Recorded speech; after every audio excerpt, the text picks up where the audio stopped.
पहिलं उदाहरण आहे 20 भागिला कंसामध्ये 2.1 वजा 4.1 अधिक 6.1 हे कंसामध्ये येईल. याच्यानंतर आता आपण काय करू, सुरुवातीला आधी 20 हे लिहून घेऊ, भागाकाराचं चिन्ह लिहू. आधी नियमानुसार आपण बॉडोमास नियमानुसार आधी कंस सोडून घेऊ. पूर्णांकयुक्त अपूर्णांकात आहे, याला अपूर्णांकात करण्यासाठी आधी करून घेऊ आपण. मग याचा अपूर्णांक करण्यासाठी याचा याचा गुणाकार करायचा आणि याचा अधिक प्लस मिळवायची. मग 3 दोन्ही 6 आणि 1 7, 7 छेदस्थानी 3 छेद दशाल तसा वजा चिन्ह वजा घेतला आपण. 4 त्रिक 12 आणि 13 छेदस्थानी 3 अधिक साइन त्रिक 18 आणि 19 छेदस्थानी 3. हे आपण आता 19 छेदस्थानी 3 हा कंस सोडीनं चालू आहे. पहा आता परत 20 भागिले कंस दशाल तसं लिहायचं. आता त्या बॉडोमास नियमानुसार आधी आपण याची बेरीज करू. जर छेद जर समान असेल तर अंशाची काय बेरीज किंवा वजाबाकी करता येते. आधी सुरुवातीला बेरीज करावं लागेल. मग 7 अधिक 19 किती झाले 26 छेदस्थानी 3. आता वजा 13 छेदस्थानी 3 हे राहिलं एवढं. आता पहा 20 भागिला कंसामध्ये आधी कंस सोडून घ्यायचा आपल्याला बॉडोमास नियमानुसार. पहा छेद जर समान असेल तर अंशाची बेरीज किंवा वजाबाकी करता इथं चिन्ह कोणतं आहे वजाबाकीचं आणि छेदाला छेद लिहून टाकायचं. मग 26 मधून 13 गेले खाली किती राहिले 13, छेदाला छेद लिहून टाकला 13 छेदस्थानी 3.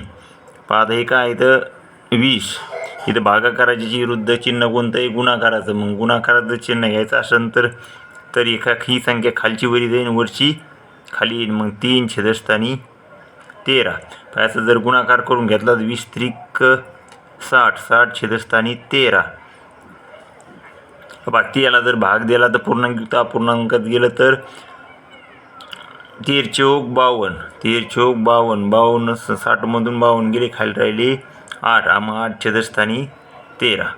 याचं काय झालं फायनल आन्सर आलं. बॉडोमास नियमानुसार हे सोडून नंबरचं उदाहरण पाहू आपण. 7.2 छेदस्थानी 5 गुणिला 2.1 छेदस्थानी 2 अधिक 3.1 छेदस्थानी 3 भागिला 1.1 छेदस्थानी 3.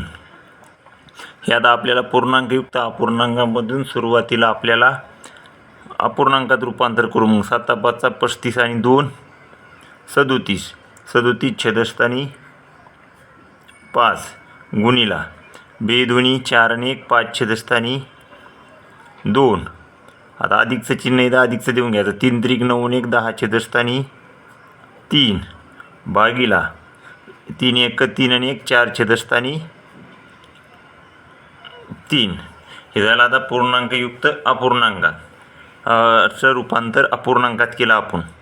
पहा मग आता याच्यामध्ये 37 छेदस्थानी 5 गुणिला 5 छेदस्थानी 2 अधिक 10 छेदस्थानी 3. आता भागाकारातले गुणाकारात रूपांतर करून घेऊ. म्हणजे खालची संख्या छेदात अंशात आणि अंशाची छेदात 3. मग 3 छेदस्थानी 4 इथपर्यंत आलं. पहा आता आपल्या बॉडोमास नियमानुसार आपल्याला आधी काय करावं लागेल भागाकार किंवा गुणाकार करावं लागेल. आता याच्यामध्ये गुणाकार येतो. गुणाकार करण्यासाठी पहा 3 1 3 3 1 3 असा काटाकाटीचा भागाकार आपल्याला करता येतो. 5 1 5 5 1 5 आणि आता 37 छेदस्थानी 1 गुणिला 1 छेदस्थानी 2 अधिक 10 छेदस्थानी 1 गुणिला 1 छेदस्थानी 4. आता परत भागाकार होतो का पहा. बी 1 बी दोन्ही 4 बी 5 10 झालं. पहा 31 1 31 37 1 37 37 लिहिले आपण छेदस्थानी 2 अधिक पहा अधिकचं चिन्ह आहे 5 1 5 5 छेदस्थानी 2.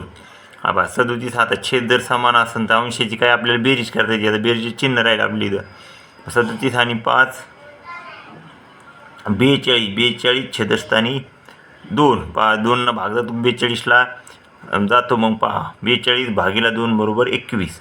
आन्सर काय आलं आपलं 21 याच्यामध्ये.